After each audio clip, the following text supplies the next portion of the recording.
अस्सलाम वालेकुम नाज़रीन, मैं हूं मोहम्मद फैज़ान बिन आसिफ़। आज हमारा एक बहुत ही अहम टॉपिक है जो कि अक्सर लोगों से ये सवाल सुनने को मिलता है कि जनाब ये जो हमारे बहुत सारे हुक्मरान हैं, नवाज़ शरीफ साहब, इमरान खान साहब या जरदारी साहब या इस तरह के जो और हमारे सियासी लीडर हैं, जब हम इनकी जो डिक्लेयर्ड एसेट्स हैं जो कि असासे हैं या रिटर्न्स में देखते हैं या हुकूमत के पास जब ये डिक्लेयर किए जाते हैं ईसीबी के तरफ, जब इन्होंने इलेक्शन लड़ने होते हैं तो उनकी जो मालियत होती है वो इतनी कम क्यों होती है।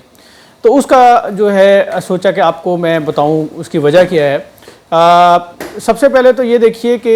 ये ज़ाहिर बात है जब इसको डिक्लेयर कर रहे हैं और इन पर इसके हवाले से कोई केस नहीं बनता तो इसका मतलब है कि इसकी ज़ाहिर बात है कि कानून इजाज़त दे रहा है।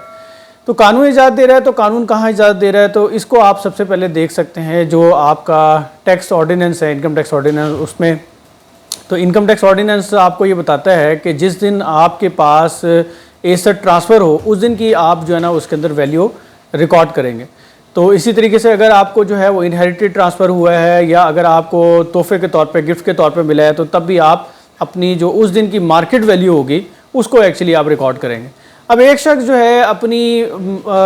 जो भी उसने एसेट ख़रीदा है या उसको इनहेरिटेड या गिफ्ट के तौर पर ट्रांसफ़र हुआ है उस दिन की वो मार्केट वैल्यू लिख लेता है। अब जाहिर बात है उसने हर साल जो है ना अपना गोशवारा यानी इनकम टैक्स रिटर्न फाइल करना है, जिसके साथ वो अपनी वेल्थ स्टेटमेंट असासों की तफसीलात जमा करवाएगा। तो उसमें वो ये तो नहीं होगा कि हर साल जब लेट्स सपोज उसने 1980 में ख़रीदी है तो 81 में उसकी वैल्यू चेंज करेगा,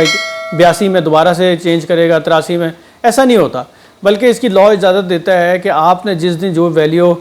पे एक्वायर किया था उसको आप लिखे रखें। और इसमें जो लोग तो जानते हैं उनको वो पता होगा कि इसमें रिकॉन्सिलेशन बनाने का एक इशू होता है, तो उसके हवाले से भी ये आसानी यही होती है कि जो आप वैल्यू पे आपने एक्वायर किया हुआ है, हासिल किया हुआ है इसको एसेट को, उसी वैल्यू के ऊपर जो है वो आप इसको जो है ना फर्दर चाहे आगे 50 साल 100 साल जब तक आपको कानूनी इजाज़त दे रहा है उसको डिक्लेयर कर सकते हैं। अच्छा, अब इसके लिए जो सेक्शंस हैं वो भी आपको स्क्रीन पर शो हो रहे होंगे और नीचे हमने उसको मेंशन भी किया हुआ है। और इसके अलावा भी जो बाकी कानून की किताबें हैं वो भी इसके बारे में आपको लीनियंसी या इख्तियार देती हैं कि आप जिस वैल्यू के ऊपर आपने एक्वायर किया हुआ है उसी वैल्यू के ऊपर आप इसको डिक्लेयर कर सकते हैं।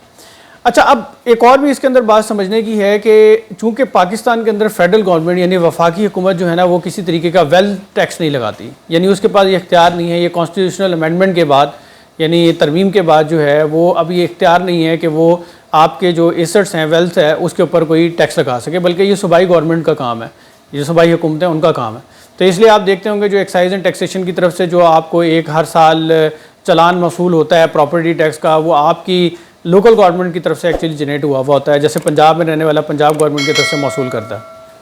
अच्छा, अब उनकी भी जो तरतीब है उसका भी जो लॉ है, अगर मैं पंजाबी की बात करूँ तो पंजाब के लॉ के मुताबिक भी जो है वो आपको जो उसके ऊपर टैक्स पे करना होता है वो करना होता है जो सालाना आपका रेंटल वैल्यू, यानी फ़र्ज़ करें एक घर है आपके पास 10 करोड़ रुपए का या 1 करोड़ रुपए का और वो आपने किराए पे दिया, तो 10 करोड़ रुपए का घर किराए पे देने के बाद जो आपको रेंट मिलेगा वो फ़र्ज़ कर लेते हैं साल में 50 लाख रुपए मिलेगा, और 1 करोड़ का घर किराए पे देने के बाद आपको साल का जो